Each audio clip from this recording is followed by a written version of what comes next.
Good morning, everybody. It is morning, right? Is that what we're doing? I can't even tell what time it is anymore. Greetings, Vault Hunters all across the 6 galaxies. Welcome to the Bordercast. We are live at our new permanent time, 12 p.m. Eastern, 9 a.m. Pacific, right here on Thursdays. I'm Mitsu. And I'm Tessica, coming to you every week to break down all things Borderlands. The embargo is lifted. Arms Race is now out for all the people to see. We're going to open the floor to all of your feedback on what you think of the new game mode. Will you be picking up Designer's Cut? We definitely will, but don't take our word for it. As one LeVar Burton would say, we're going to hear from various community members about what they think of Arms Race later in the program. We also, you might recognize a few of them, 1 or 2 or 3, or all of them. That is all of them. Anyway, we're very, very excited to share Arms Race with you guys. We'll be talking about it today on the show. We'll be streaming it. I'll be streaming it later tonight at 7 p.m. Eastern on the official channel. I'm sure Mitsu will be streaming it as soon as he possibly can on all the channels. And all of our teammates are also streaming it, so make sure to check them out. Their links to all their channels are posted below the video screen that you're looking at right now if you just scroll and hit the little about button. Yes. As always, we wanted to take a minute to thank all of our new listeners on iTunes, Spotify, Stitcher, and those watching live on Twitch, YouTube, Facebook, and Steam, or later on the VOD on YouTube. And if you are enjoying the program, we would love for you to give us a big ol' like, follower, favorite, because video games. That's it. This is nothing too witty today. We're just going to keep it simple. Video games are pretty OP. They're pretty fun. Yeah. Every now and again, whenever I get to play one, it is a very enjoyable experience. Good stuff. November 9th. November 9th. I did not know about this until earlier today, I believe. Yeah. They pushed up the date of the release of the designer's cut. Just a smidge. Just a smidge. Just enough time for those on PS4 and Xbox One X and PC, for all of them to enjoy designer's cut. One extra day. I believe it's 5 a.m. Pacific time.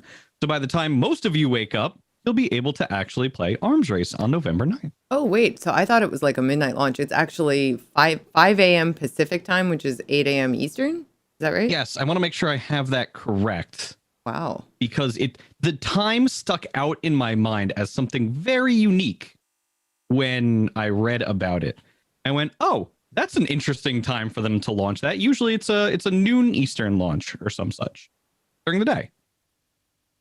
Cool. So yeah, Okay. you will have access to all of it.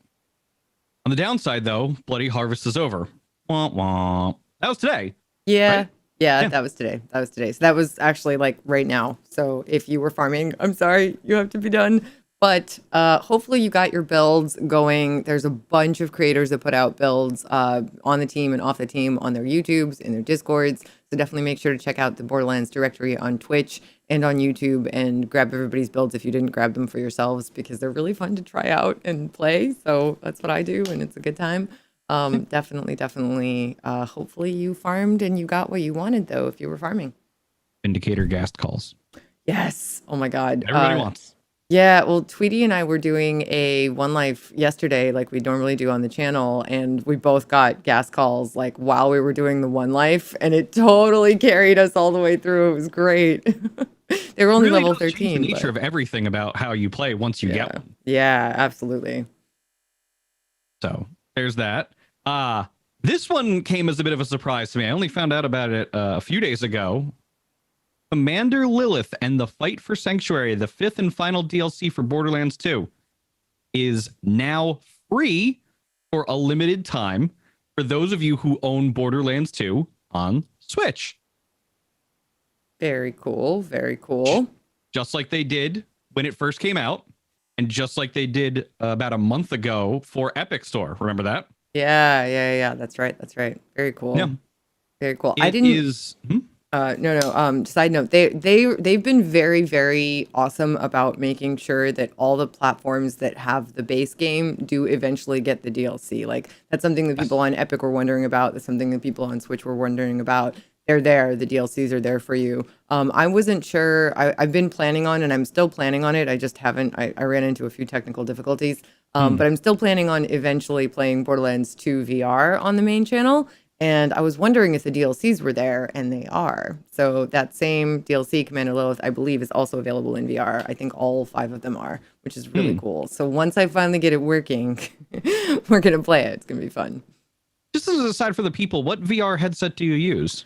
I have the Vive Cosmos Elite, but my whole setup is kind of complicated because so it's cool that all the different things kind of work together. When I originally got a headset, it was like years ago, like 4 years ago or 3 years ago, I got the original Vive, and at the time I didn't have a computer that could really push it. So, and also my like space in my apartment was just not accommodating, so I didn't really use it that much. But I did have the original base stations, the original controllers, and the original headset. And then later, like a few years later, the Cosmos Elite came out, and then the Cosmos Elite headset was available for sale by itself without the base stations and controllers. And I was like, oh, perfect. I can spend less money, and it was on sale. I can spend less money and just buy the headset and use my old kind of like base setup. And use it with that. And then I got the wireless adapter, and then I got the wireless adapter for the wireless adapter for the Cosmos. So I had to adapt my adapter. You had to adapt your adapter. Yeah, it's a thing.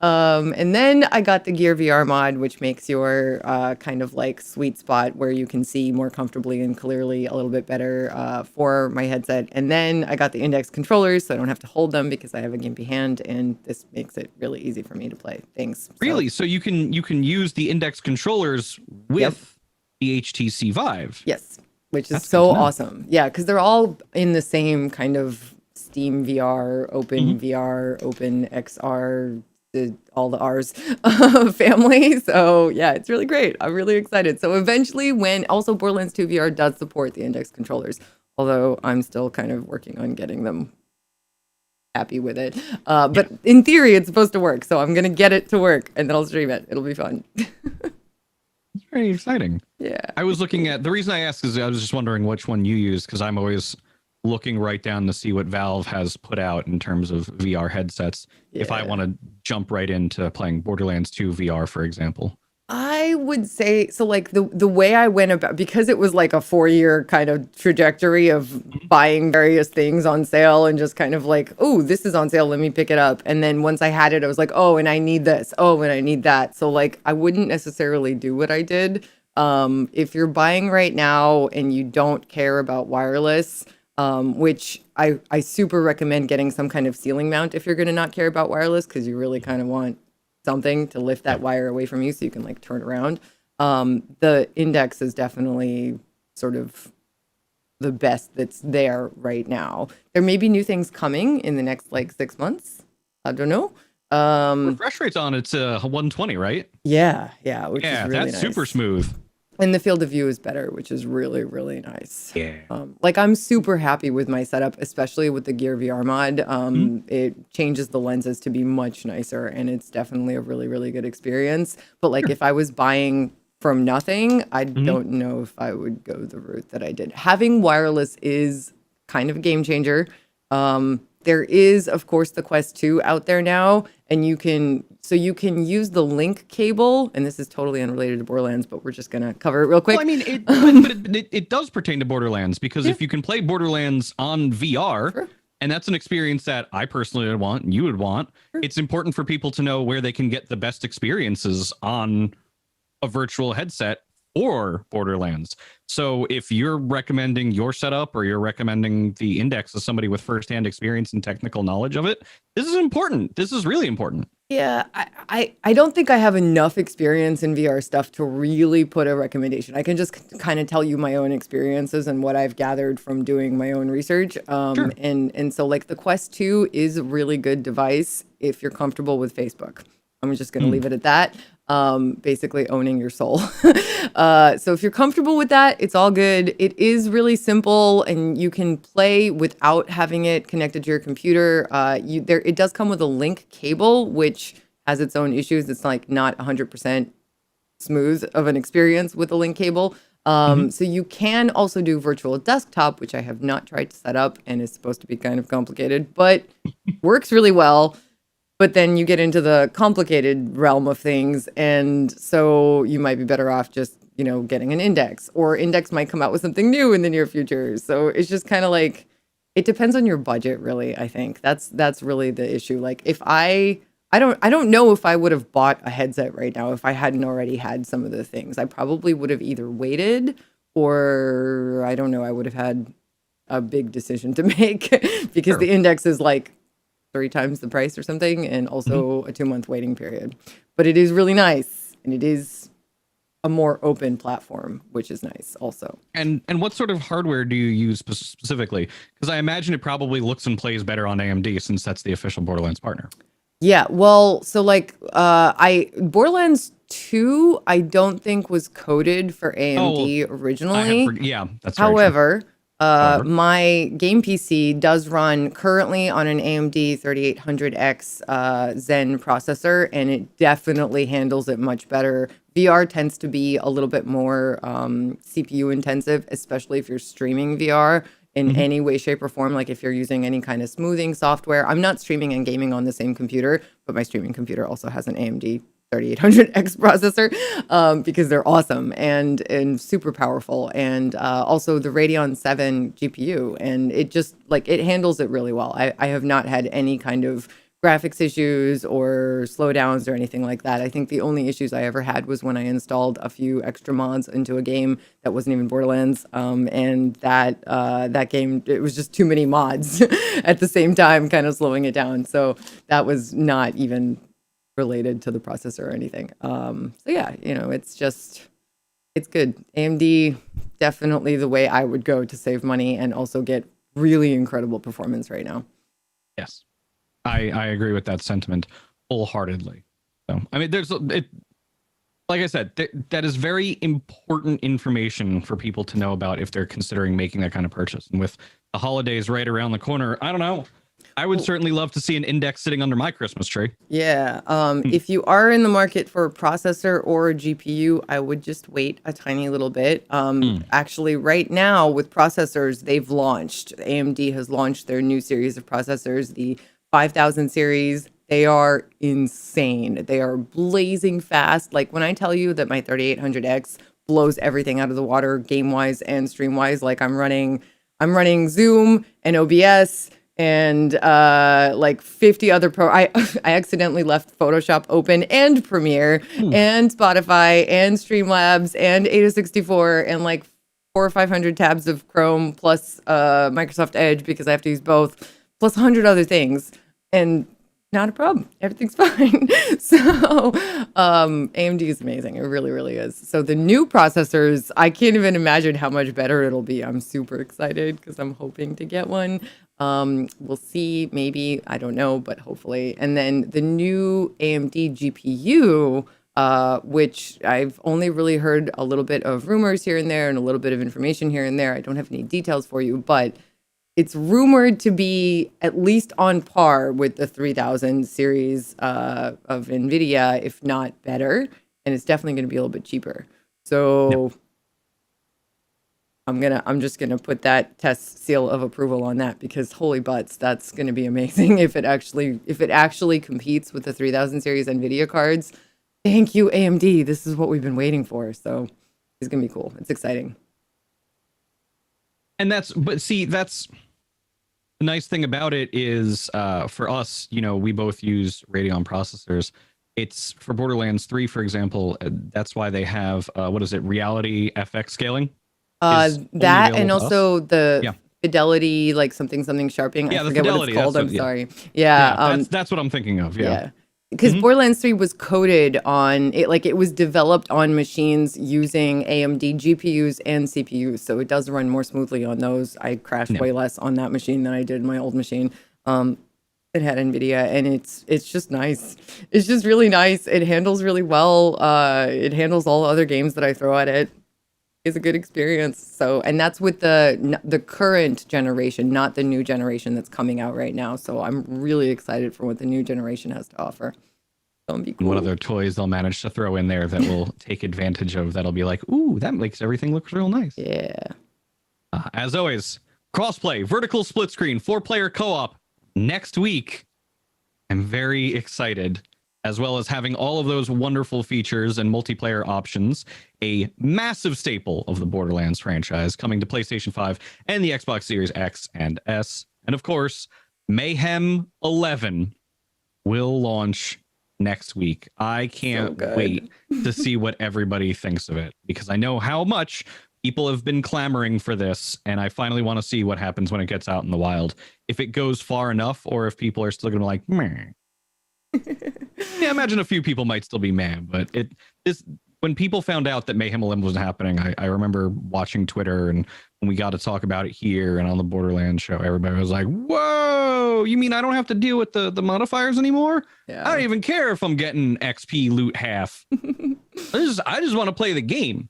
I think people will be really happy, honestly. I think it's exactly what a lot of the community has been asking for. People have been saying they want less world drops of loot, and that's exactly what it gives you. They're saying there are too many legendary drops out in the world. It doesn't affect, so like the half loot that you are losing, sort of the half loot drops that you're losing on Mayhem 11, doesn't affect dedicated loot. So basically exactly what people ask for, less world drops so that they have sort of things like they're not like inundated with legendaries and no modifiers. Literally what the community said, please give, and the devs said, here you go. And it's really incredible. Like they have been the most incredibly sort of attentive and responsive and transparent and open and awesome devs that I've ever had the opportunity to work with, and I think we're very lucky. So I think that Mayhem 11 will attract a much larger and varied audience. Because for me, I've grown up in the style of playing certain games that are in the same vein as Borderlands, where you, of course, kill things and loot them, where one of the facets of higher levels of play is a boss may spawn little purple sticks that spin around, much like we have our, spinners in Borderlands 3.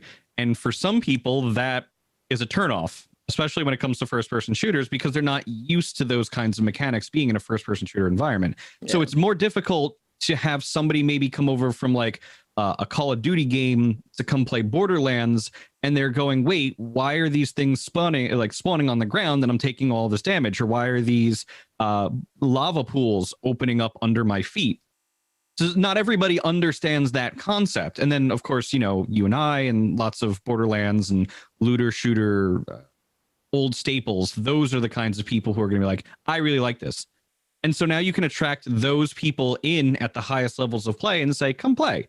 And then maybe you kind of like wean them in a little bit and be like, all right, now try this mayhem modifier, try that mayhem modifier. And maybe they wind up liking it and maybe they don't. But now you have different options for everybody to enjoy. And that's really what we've been asking for the whole time. That's what matters. Yeah. I'm just excited. I'm so excited for everybody to get their hands on Mayhem 11, because that is coming to everyone, whether you purchase the Season 2 pass or not. Now, just to reiterate, the Season 2 pass is $29.99. You get both the designer's cut that's coming out on November 9th, so in just a few days, and the director's cut, which will be released at a later date. We don't have the date. We don't know what's in it. We don't know any of that stuff yet. But we're very excited for when we get that information and can share it with you, because this current content drop, this current DLC is so cool. And like my feeling has always been that their like initial drops are even improved upon in the next drops, right? So like all the DLC that came out in year 1 season pass, all of it was amazing. Like, I loved the first DLC, loved it. Loved the second one even more. Loved the third one even more than that. And the fourth one is literally my favorite DLC in all of Borderlands and all of video games, because Maya. And also, I just think they did a really good job with the story and the feeling of it and the design of it and everything. And so, like, I'm really, really excited to eventually learn what Director's Cut is going to be all about. Now, they have said that I believe $14.99 is going to be the cost for first DLC if you don't buy the season pass, if you just buy the first DLC separately, and I believe also the second DLC if you choose to buy that separately. Yes. The other thing that's coming to everyone is the new skins, the new like base skins. These aren't just kind of like color skins or anything like that. They're like complete redesigns of the characters. So these are kind of like alternate universe skins. Those are not coming to absolutely everyone like Mayhem 11. Mayhem 11 is everyone across the board, whether you just bought the base game and didn't buy any Super Deluxe Edition or Season Pass or anything like that. Everybody gets Mayhem 11, which is super cool. Now, the alternate universe skins are coming to people that bought either the Super Deluxe or Season Pass 1. So if you had Season Pass 1 or you had the Super Deluxe edition of the game, which included Season Pass 1, then you get those. If you buy Season Pass 2, I'm assuming you also get those. I'm actually not 100% sure on that. I should double check.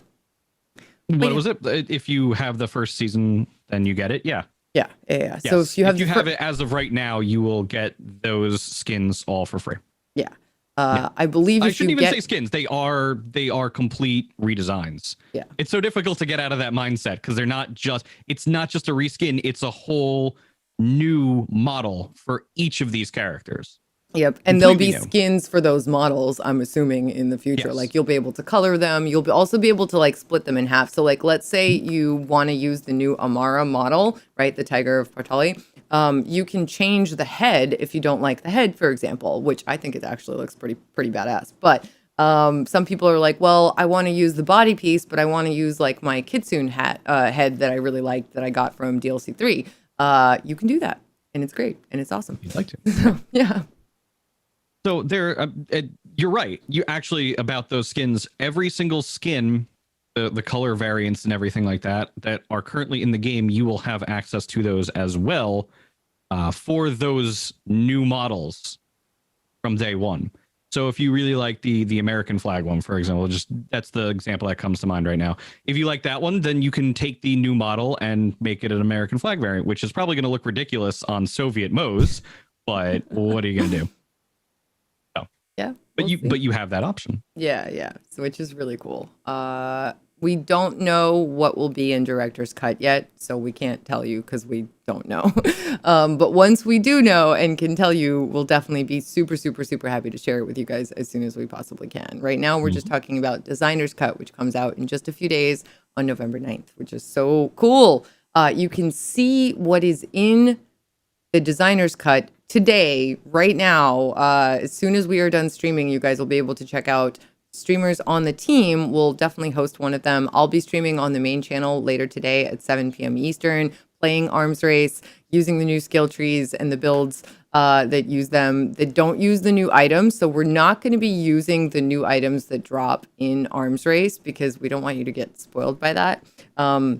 We'll be able to show you what the weapons are if you're curious, if they drop in Arms Race for us, but we're not going to show you what they look like in the game because we kind of want you guys to discover that for yourselves. Trust me, they're very strong. That's actually one of the main reasons that you can't use them within Arms Race. This is something that's been asked about. You can't use the new weapons and items of gear that drop in Arms Race when you find them in Arms Race because they would be way too strong and just let you completely decimate everything that you encounter in Arms Race. That's why they're only allowed to be extracted later, right? So those items, when we find them playing Arms Race, we'll definitely show them to you guys, but we're not going to use them in game because we want you to experience that for yourselves, and it's only a few days away, right? It's going to be cool. Only 4. Today is the 5th, right? Yeah. Yeah. How is it already As November of 5th? right now. Those listening in the future times, that number might be changed a bit. Yeah. That's okay. That's okay. But yes, I'm glad you brought that up because the embargo is gone. Embargone, if you will. And it's really, I've been waiting for everybody to get their hands on Arms Race in the team as a whole to really get a sense for what they're feeling about this new mode. And we'll start with you, Tess. What do you think of Arms Race as it is right now? I love it. I feel like as kind of a challenge run type of person, which I blame Priest, honestly. I'm going to put a link to his channel in the Twitch chat, the Priesticles. He kind of was like, I do a lot of one life runs. One life? What? English. One life that is one rife with life. Yeah. Yes. I got there. Definitely. Yeah. Tweety would be proud of the puns in that sense. Actually, every Wednesday, myself and Tweety and Depriesticles do co-op One Life on the main channel, and it's a lot of fun. But yeah, he's the one that got us into it because it's something that like I didn't realize that I would like so much, but I like kind of the slightly slower pace of gameplay. I like the challenge of having to not die, and if you die, you have to delete the character and start over from the beginning. You can do DLCs this way. You can do all sorts of different content that way.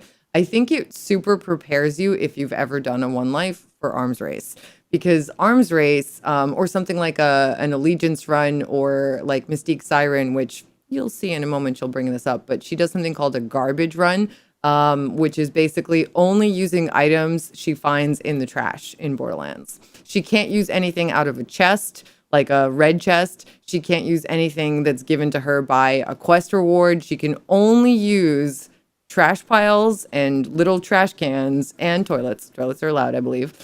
She can correct me if I'm wrong, but I'm pretty sure toilets are allowed because trash, kind of the same thing.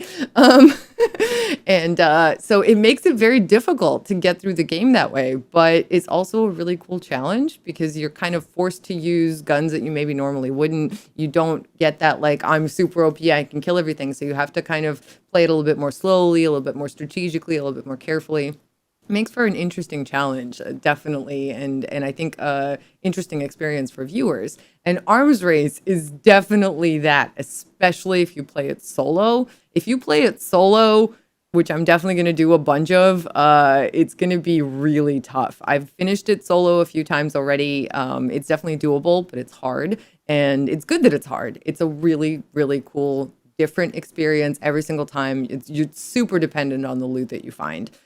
When you first drop into Arms Race, immediately you will find a white chest. That's going to happen every time you drop in. That's just kind of the way it goes. You drop in, you find a white chest. It's going to have a couple of guns and a couple of shields. And so you have 2 options for guns, 2 options for shields, and you can pick and choose. And then you can kind of go from there. You can decide if you want to go straight for the boss. The boss might drop some cool new loot that you can use later in game. And maybe you'll be able to fight the boss with those guns if you got really lucky in that white chest. But more likely, those white guns are not really going to get you that far. So you might want to go to one of the 3 different loot rooms that exist. And those loot rooms have basically you'll get to one and the doors will around it will close. You'll be locked in until you clear the room. And then you'll have red chests in the room that drop you the special loot. Sometimes it'll be things you can use in the mode. Other times it'll be things you can use outside the mode that you have to extract, or both if you're lucky. And it's really, really, really worth doing, both for the current experience of Arms Race and for later game, because these guns are really strong. Just trust us when we say they're really, really, really strong. And you're going to love them. So that's going to be cool. And then also, and this is something that's echoed by a lot of our teammates, I think, playing with viewers, playing with your friends. Both things are going to be a lot of fun in Arms Race. You can absolutely do it with your friends, and it levels the playing field, right? Everybody is the same power level. It doesn't matter what level you are. It doesn't matter what your build is. You're never going to have to worry about other people kind of like, completely wrecking everything before you even get a chance to shoot your gun, because that happens to a lot of streamers and just people in general, I think, when their friends are more OP than they are. And it's kind of nice to kind of be able to have everybody at an even kill and play together and have to work together and have kind of like a good time contributing to the group together. It's a good time. It's a good time. Yeah. Arms Race is very exciting to me because that flat level playing field means that, and this is really what I'm looking forward to. I want to get Series X, and I've talked about this several times, but I'm going to really hammer this point home here. As Series X, friends come over. It's going to be a little difficult for them at first because they're not used to a Borderlands style of game. More often than not, when we're hanging out, we're playing more party style games. They all have first-person shooter experience from years and years and years, but they're not as avid Borderlands players, at least not recently. So in order to get them back up to speed, I find that Arms Race is a great way to just make it about the guns, so that they have a chance to pick up a gun and experience what the gunplay of the game is first. And maybe not necessarily first, because we'll start a whole new campaign, so they'll get a chance to play around with their action skills for a little bit. We'll talk about how they can build their trees, all of that stuff. And then we go to Arms Race, and it'll be like many other games where there's no trees, there's no action skills. It's just guns, cover, kill, survive. The only added benefit here now is loot. Loot that they can then take back to the real game via the extractor. And I think that's the really exciting point, because they're going to want to do this over and over again, because they'll have a concept pretty early on of what their character is like, but they won't probably have any legendaries. And if they do, maybe it'll be like, an Unforgiven just randomly drops, or where did this no, I wanted to say Skullmasher, but that's 2. That's not on the world drop loot table in 3. What's the good one? Krakatoa pops out. Yay, Krakatoa! Yay! So one of them's got a Krakatoa now, and you're like, wow, this gun's really strong. And then we do Arms Race, and then maybe a plasma coil pops out, and they're like, what's this? You guys don't know about that plasma coil yet. You don't want to know about that plasma coil. It's real good. It's so good. It's very, very good. God. It's so good. So I think Arms Race is a great way to attract a whole new generation of players to the game. And I want to emphasize that it is a bridge building moment. You can take this core concept of Arms Race and run with it. You can make it so that if they wanted to, once you beat a level of Arms Race, maybe it unlocks, you get to play again, But now everybody's a little bit harder, but the rewards are greater. Are you going to go for it, or are you going to extract and run away? The choices are yours and yours alone. And no, you don't have any temple pendants. Sorry, buds. So, what? I love that show. So, yeah. I like the flexibility. I like what it opens up. More maps. That'll be very exciting to see. More variety in enemies. I would like to see the Revenants, which made a very brief cameo appearance on our previous episode. I'd like to see them show up a little bit more. Yeah. I'm both scared and excited to face those later today. Yes. They were really tough. Every single time I encountered them, they were really tough. I've yet to be able to actually kill one. I think maybe I killed one once, but I never like, I don't remember because it was kind of, I was just in such a rush to get out of the storm because they're there during the storm, and I was at pretty low health already from between the storm and the Revenants, and I was trying to get back to the center to the boss so I could extract some cool loot that I had found. And so I didn't even pay attention to what they dropped. I suspect, and I don't know this for sure, so maybe some of my teammates, Psychotic Wolf is hanging out in chat, and I see Mystique Siren as well. Maybe, hopefully, eventually a teammate. I don't know.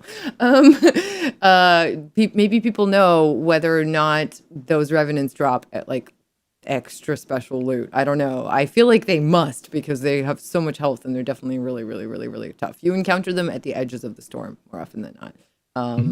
Yeah, they're not easy. I basically ran away. I killed one, I think, one time and ran away from the rest. I just got word from our producer.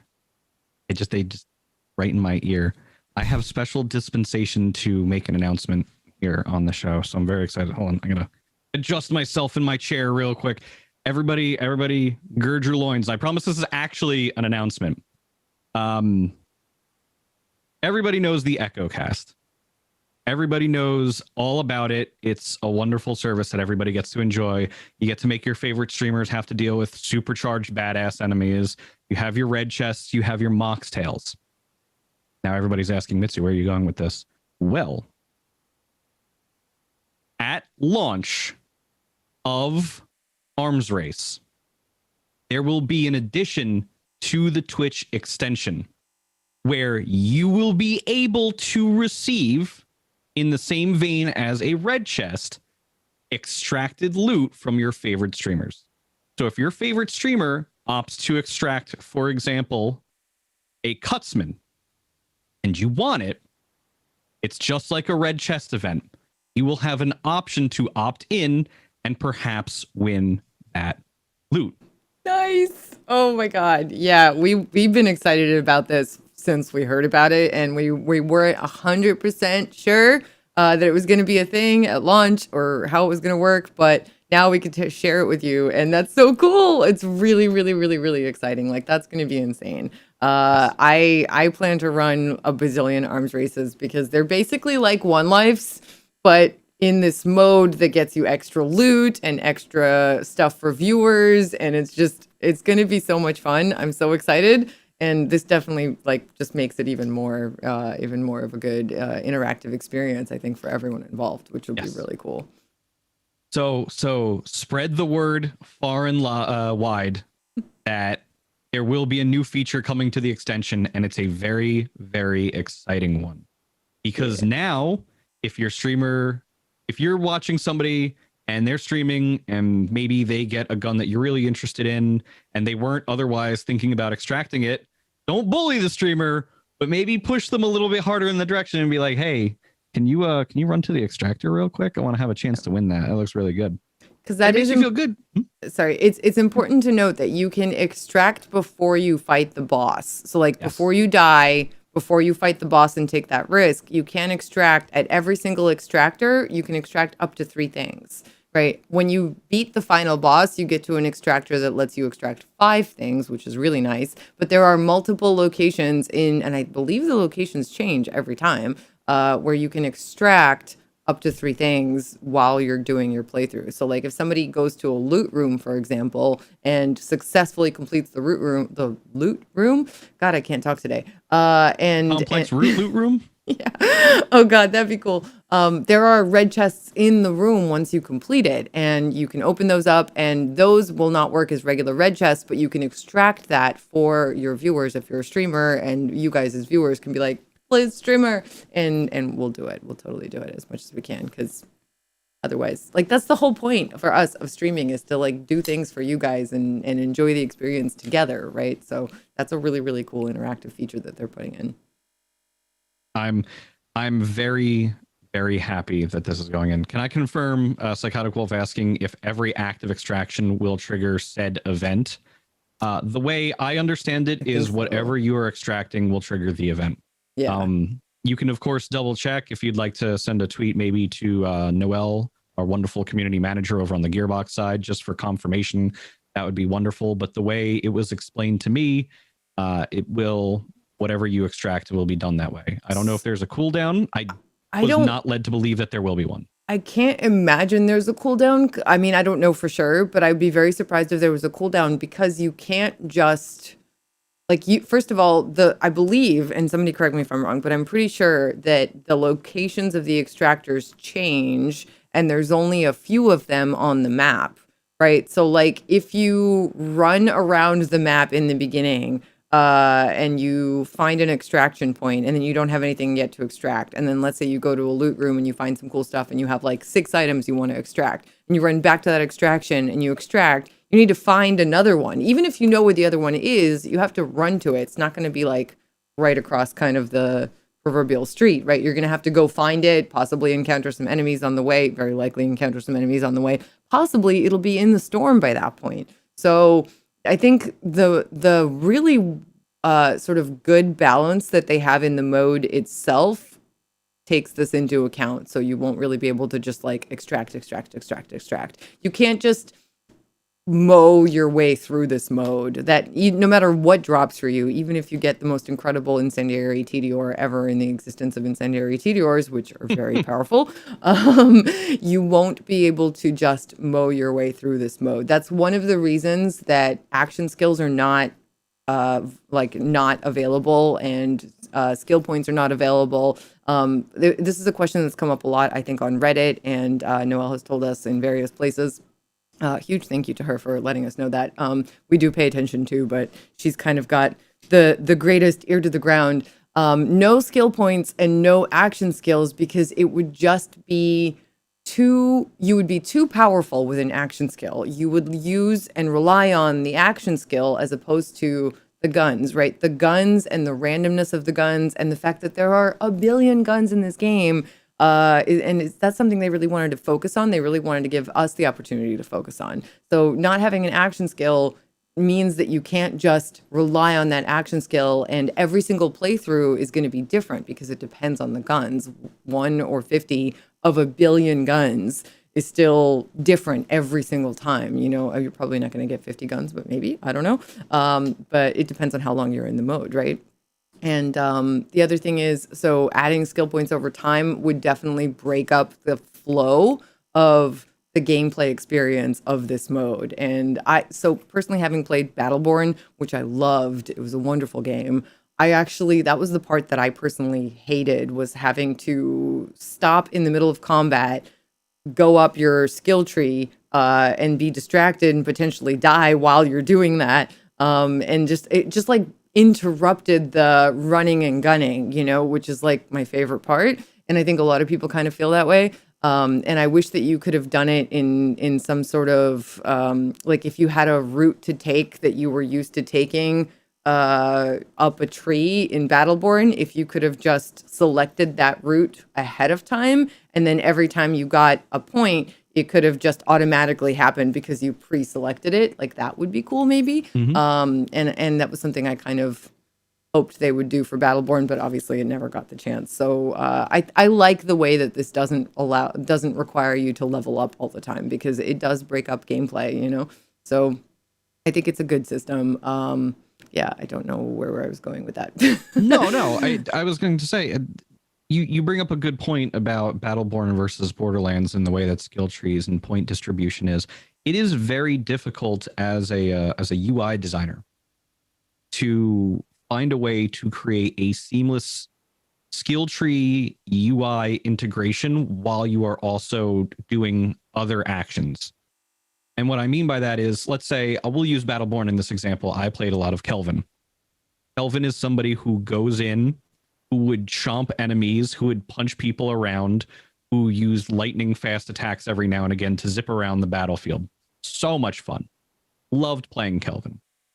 But the point of Kelvin was that Kelvin is a tank. Where's the tank going to be while the action is going on? You're not sitting back in base like Marquis, firing on the enemy base. You're on the front line. When you're on the front line, you've got a skill point. What do you have to do? Your options are try and like get it done real quick in the heat of the battle, or you have to take yourself off of the battlefield for 10, 15, 30 seconds that you can decide where you want to put your point or points, depending on how long you're out there. Yeah. That's time that could be spent in the action. And in the way that game was designed, the action was constant. Minions were constantly flowing out into the battlefield, and you had to deal with it. Otherwise, they would overrun and start attacking your base. The way the game worked. Yeah. So if you extrapolate that and we talk about Arms Race is fast and furious. There are very few moments in Arms Race where you have downtime because you have enemies constantly coming at you, especially if the Revenants get a scent of you. Then they're just endless, essentially. Not endless, but like once they know where you are, you can't outrun them. They will eventually catch up to you, and you will have to do something about it. Yeah, they will follow you, and that they do not drop aggro like the old days of EverQuest. You have no recourse. You gotta deal with it, or you just gotta keep running until you get to the boss. I think they do drop aggro if you get to the boss, and that's it. Yeah. They won't follow you to the boss, but literally you have to jump down and start fighting the boss in order for them to leave you alone. Like you can't be at the vending machines right before the boss. They'll come and kill you there. So yeah. So you basically got to run up, hit your button to restock real quick, and jump right down. You can't even spend time looking to see if there's maybe a shield or a grenade or something in the vending machines you might want to buy.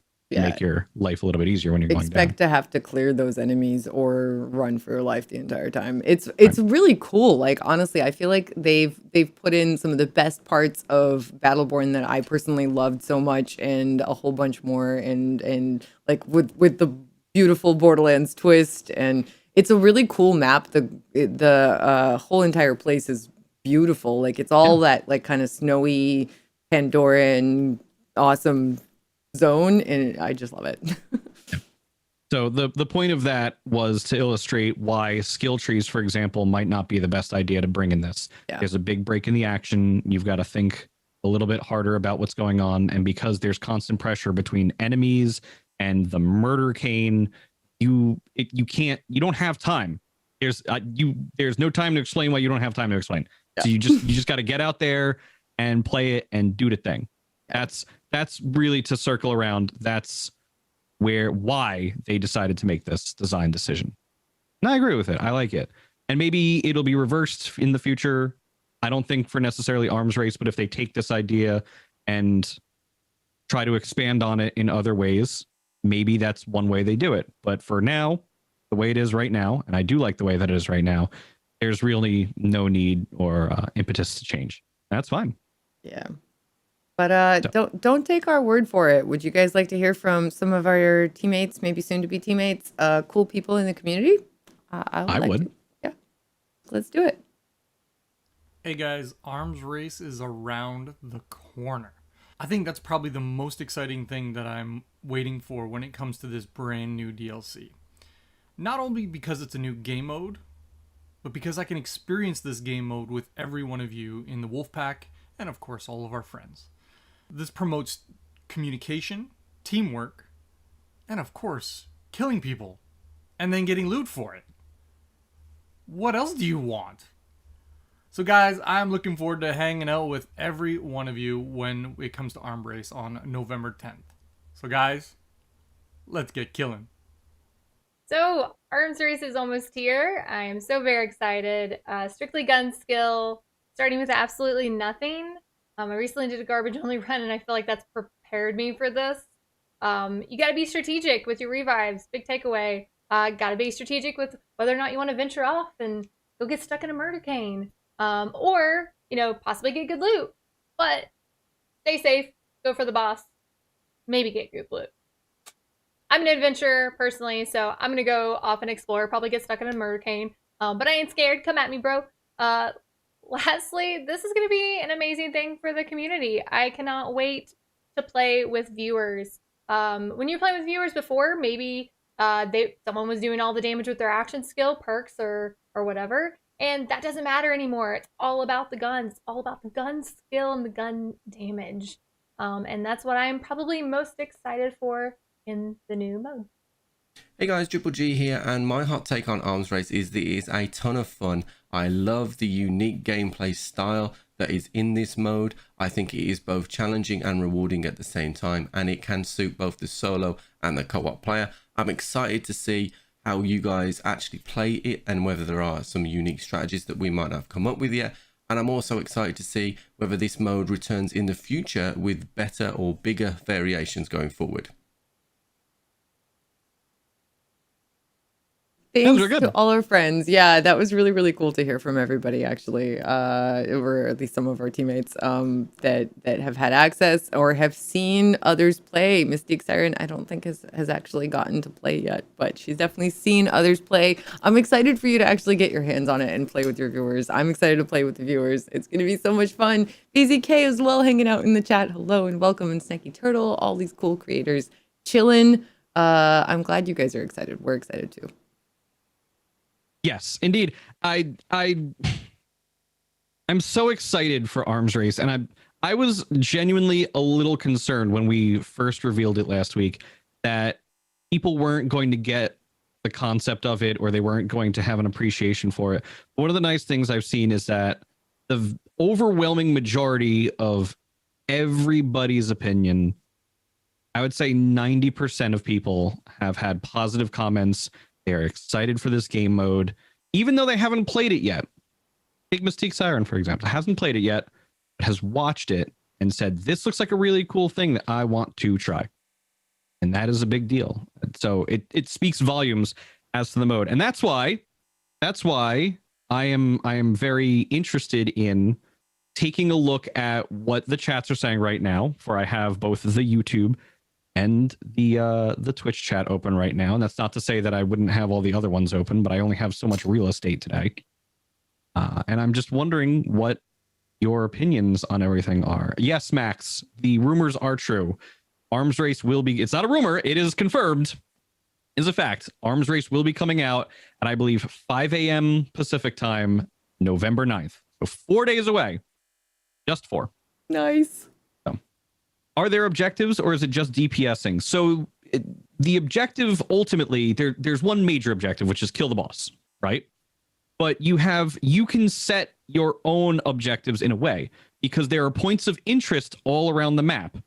There is the airdrop that can randomly happen every now and again.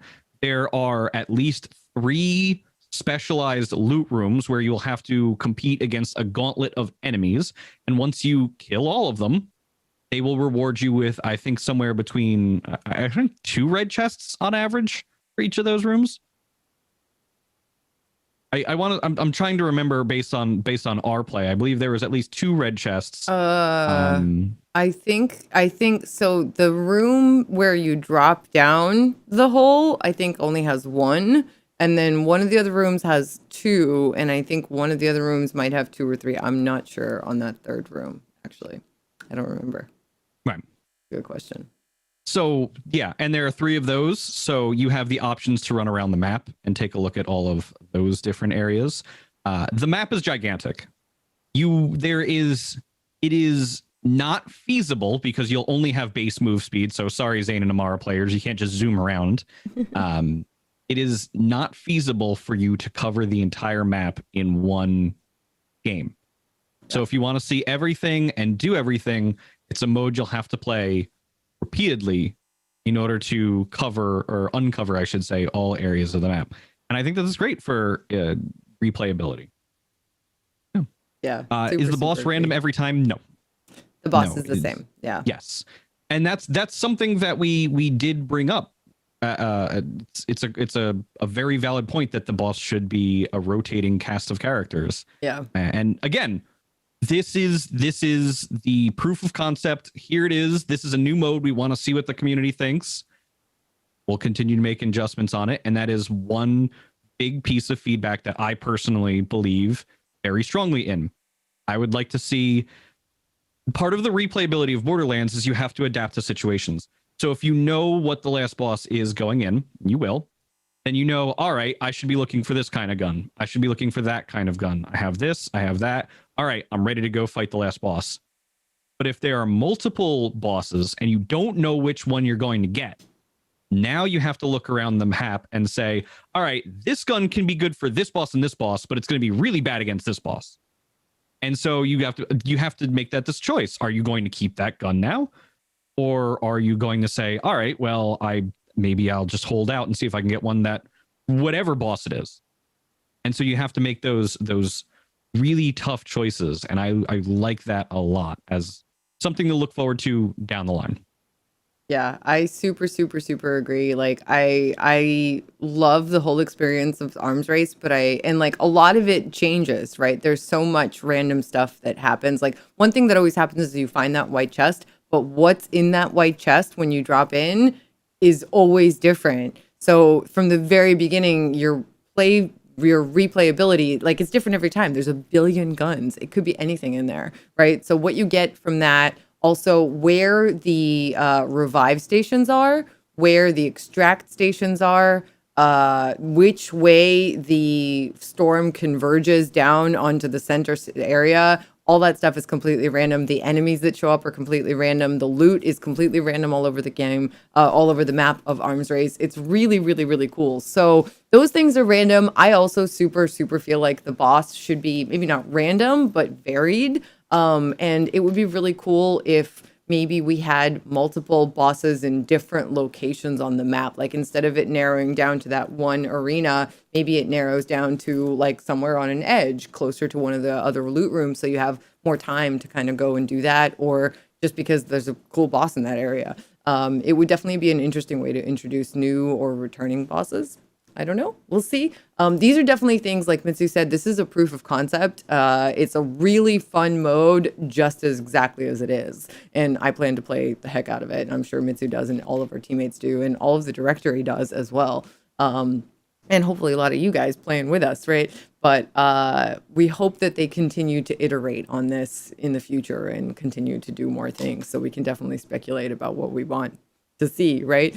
Crossplay is 100% happening. We don't know exactly when. They're not going to give us a time until they're absolutely sure when that it's done and it's going to be dropping at a certain time. I'm thinking. I don't know for sure, but I feel like this is one of those things where just the fact that they're saying it is 100% happening is already a huge commitment and a huge, like, don't stress, it's coming statement.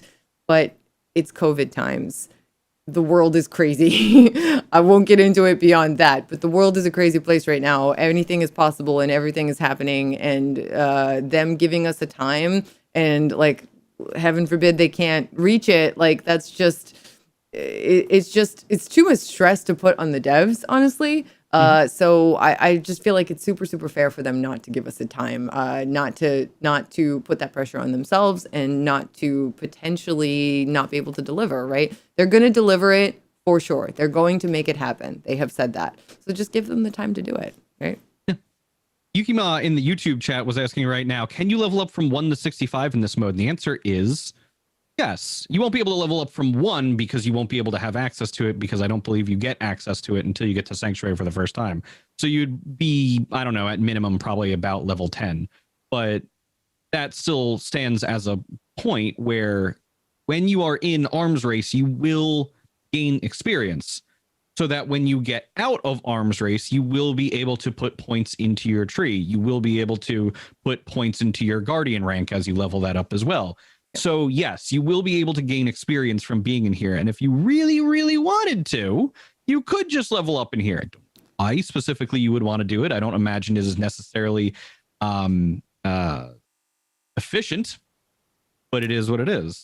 It could be efficient. It depends. So one of the things I actually didn't realize when I first started playing it, for instance, is that mayhem levels, mayhem modes do matter in Arms Race. It's not stated when you're playing it, like what mayhem mode you're in, really, and you can't change it once you get in. But if you change, let's say you're usually playing at mayhem 6 or something, and you think that with an even playing field, maybe you'll get lucky.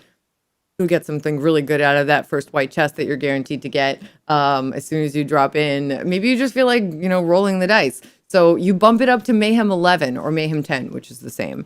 You do that, and then you jump into the mode. The enemies are going to be tankier. They're going to be harder for you to kill, and you're going to be getting Mayhem 10 and 11 loot.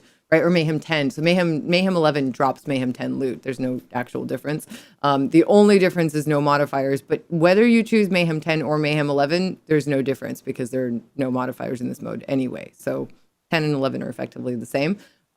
So let's say you choose Mayhem 10 or Mayhem 11 before, or you just live in Mayhem 11 from now on. You jump into Arms Race, those enemies are going to be Mayhem 11 enemies. Okay. It is very well balanced. It's not going to be like, oh, you get a white gun and you literally can't do damage. It depends on the gun that you get, but it's very well balanced across the board. So like you'll be able to progress. If you don't get lucky and you don't get a whole bunch of good guns in the beginning, one recommendation I would make is to pick up everything you can and then run to a vending machine. Sometimes you'll find a vending machine in one of the airdrops. There's airdrops also, and those are completely random, which is really, really cool because they can show up at any time. Sometimes they'll have red chests in them with really awesome loot. Sometimes they'll drop a vending machine and you can sell your items that you've already gathered and buy something better. There is an ammo and grenade machine and a health machine and shield machine at the boss. So in the very center of the map, those are always there. In terms of the gun machines, that's kind of like if you're lucky and you find one, right? So it's really, really cool what you can find in this mode. You can definitely level up and get Guardian ranks and get experience and things like that in it. If you use a science booster, I'm sure it'll work in there as well, although you may not like see it. I don't know. I haven't actually tried this, but I'm assuming it's going to still have an effect on how much experience you're getting while you're in there. Yes. But it is a kind of like an island unto itself within the game. So it's definitely a different zone. So you don't necessarily see your mayhem mode.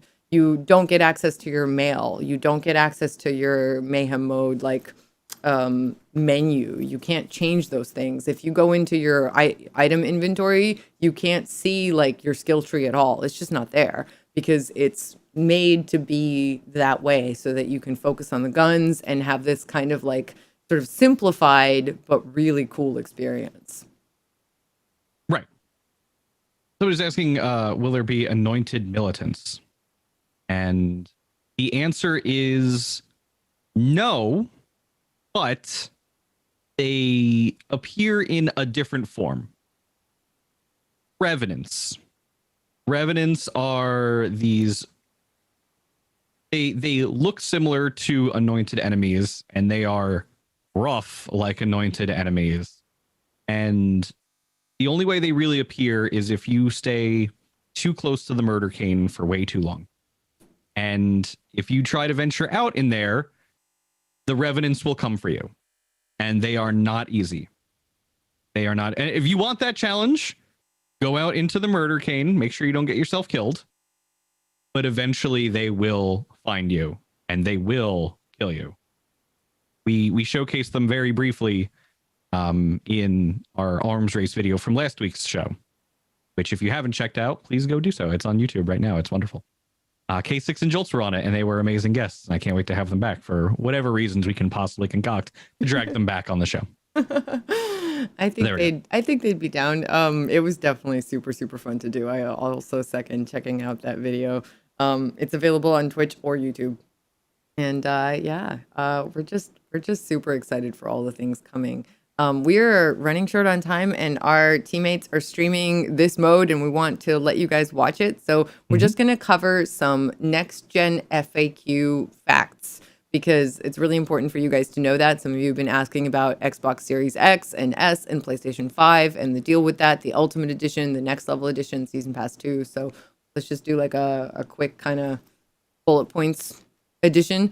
Sure. So what is the Borderlands 3 Ultimate Edition? Borderlands 3 Ultimate Edition delivers the quintessential Borderlands 3 experience. So it includes the core game, 6 content add-ons in both Season Pass 1 and 2, and multiple bonus cosmetics packs, including the new Multiverse Final Form cosmetics, the Altverse, right? So it includes everything in the base game, Season Pass 1 and Season Pass 2. Okay, so basically everything up until the end of this next year, right? So not the year necessarily like 2020, but this year of content, because Borderlands originally launched in April or May or something. I can't do dates anymore. I apologize. But basically the first year of Borderlands and the second year of Borderlands and the base game and absolutely everything is included. It will be available starting November 10th on PlayStation 5, PlayStation 4, Xbox Series X, Xbox Series S, Xbox One, PC via Steam and Epic and Stadia. All the places. So you'll be able to get it. You'll be able to buy it. It's actually November 9th now, I believe. Right? November 10th for the new consoles. I believe, I want to say, I don't know. I have to, the consoles will launch on November 10th. Everything is just launching a day early just to give people a little extra time to play, which I thought was kind of nice. Yeah.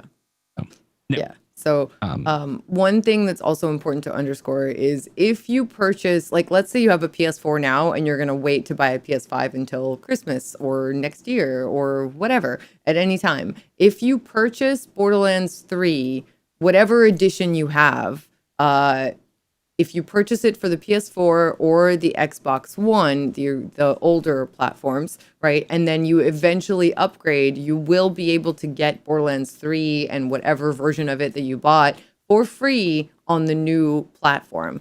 However, you have to stay within the same platform family. So, for example, if you bought the digital edition of Borderlands 3, the Super Deluxe edition, but digital, you did not buy the disc, right? Mm-hmm. And you have it on PS4 and then you get yourself a PS5, you'll be able to download it again on your PS5.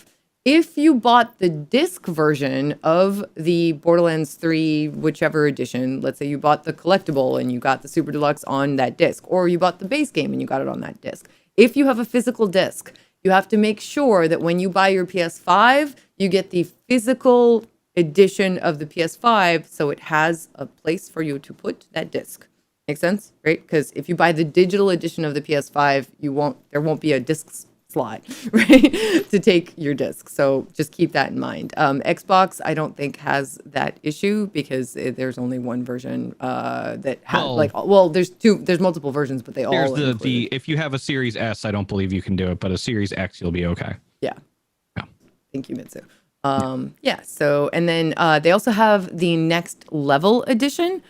This celebrates the launch of the new next-gen platforms. It consists of the core game plus the all-new Multiverse Final Form cosmetics packs, which contain all new body models and matching heads for Mose, Amara, Flak, and Zane. So this does not include the Season 2 pass. This is just the base game plus the new models. Yes. That's the Next Level edition. Okay, so if you didn't buy Season Pass 1 and you didn't buy Super Deluxe, you just... actually, if you don't have Borderlands at all, you basically just get the Next Level edition, which is the base game plus those cosmetics, right? Yes. The Season Pass 2 includes the Designer's Cut and the Director's Cut, which they're saying in spring 2021. A gameplay-focused add-on that includes additional missions, endgame content, and behind-the-scenes extras. So they have teased what will be in it a little bit. That's interesting. The heck is a behind-the-scenes extra for a video game? For a movie, I could see it. It's like, oh, take a look at these behind the scenes. This is cool footage of us working on this movie. I want to see footage of them working on this. They could do developer interviews. They could do film of artists working on the art. They could do like the rigging of various cutscenes and things like that. There's so much stuff that they could show us. Oh my God, I'm so excited to see that actually. That'd be really cool. Narrated by Typhon DeLeon. That would be amazing. I would enjoy that. Amazing. Yeah, or Maya. Narrated by Maya. That'd be so cool. That's really, really exciting, actually. I want to see these extras. I want to learn more about how this game was made because we've been so fortunate to do interviews with the devs and like talk to the devs a lot for you guys and sometimes with you guys and sometimes solo to later show you guys. And it's been such a window into so many things. And I just want to learn more. And if there are extras that include that, that'll be really cool. Sure. Absolutely. We've talked at length about the Designer's Cut DLC. You know what's in it at this point. The skill trees, arms race, all that fun stuff. Make sure that you're doing it. We've talked about arms race extensively. If you don't know what it is by now, I really don't know what to tell you.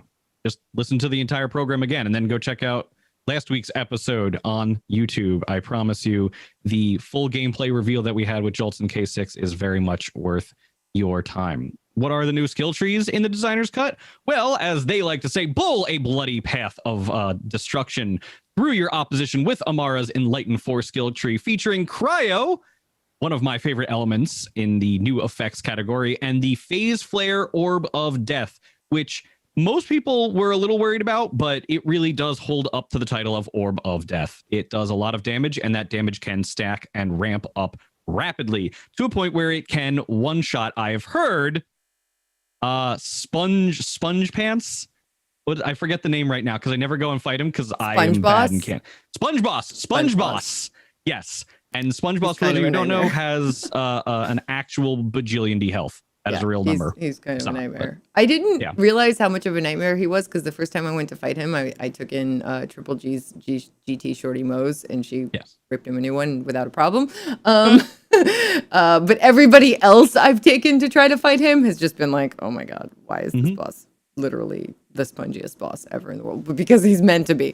But he's tough. Yes. But so if that's not enough for you, render your enemies helpless with Flax Trapper Tree, immobilizing your prey with the Gravity Snare ability, which does not do damage, but does pop them up, slam them down, pop them up, slam them down. It's actually a lot of fun to watch. And you get a new pet, Loaderbot, which can be customized in a myriad of ways, including becoming a Warbot, a Warloader, I should say, a Bull Loader, and everybody's favorite, an Exploder. Yeah, because that's always fun. Can't wait.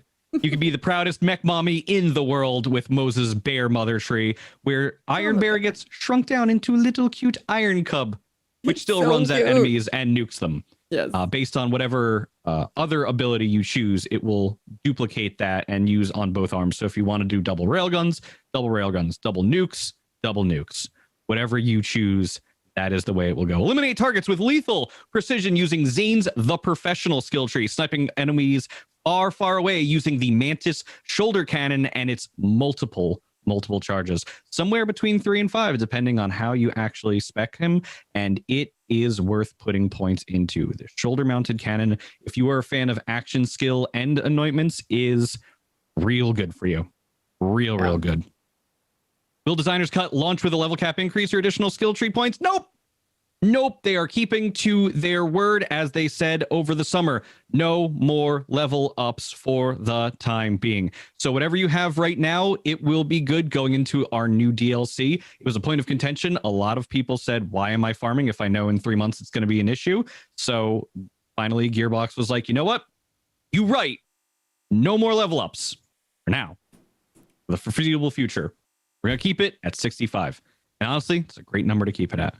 What are the Multiverse Final Form cosmetics? We talked about them at length. Each one of them is a completely new design for each character. And what I really love about these, and we have to cover them on the show at some point, each one of them comes with its own lore, too. So it is explained, for example, that the Tiger of Partali Amara skin, or final form, is her in a future where she is tired of being this big celebrity, tired of all the fame, of all the fortune of going around the galaxy. She puts on her mask and just wants the legend of the Tiger of Partali to permeate throughout the 6 galaxies, which I thought that was really cool, that they decided to even give these final forms real lore behind them. This is really cool. Yeah, definitely. I'm so excited for these different like versions of the characters. I think they'll be a lot of fun. Yes. If you have Borderlands 3, will there be support for cross-gen saves? Absolutely. If you are detected, I believe you mentioned this earlier, Tess, it will elevate your save file from your PS4 or your Xbox One X all the way to your PS5 or your Xbox Series X. So you can still have your characters. There is an option. You will not have to give them up forever. Cross-generation play, we've talked about it. There will be cross-generational play when cross-play goes live, whenever that gets to be a chance to be a thing, as Tess was talking about beforehand. Is there any differences between PlayStation 5 and Xbox Series X versions of Borderlands 3? They are identical, as it should be. Are there separate trophies or achievements for current gen as versus to next gen? Nope. Everything is the same. So I just want to underscore, if you already play Borderlands 3 on the like older generation for Xbox and PlayStation, you're not going to have to redo everything you already did for trophies or save files or anything. Everything will be ported over. Yes. So that's a really important thing that a lot of people have been asking, which is really cool. I'm also going to post this FAQ in the Twitch chat right now, and it'll be linked in the podcast description when the podcast goes up, probably tomorrow morning. Feel free to peruse it. There's a few things that we have covered that we didn't cover in that quick bullet point. I didn't want to harp on it too much because we are pressed for time, but read it over. It will answer quite literally every question you have, I promise. And maybe a few things that you might have not have thought about that your brain will be like, wow, that actually is a good question. I'm glad I got that answered. Yeah. So, Designer's Cut is in 4 days. 1, 2, 3, 4. I'm so excited. I was expecting an extra day.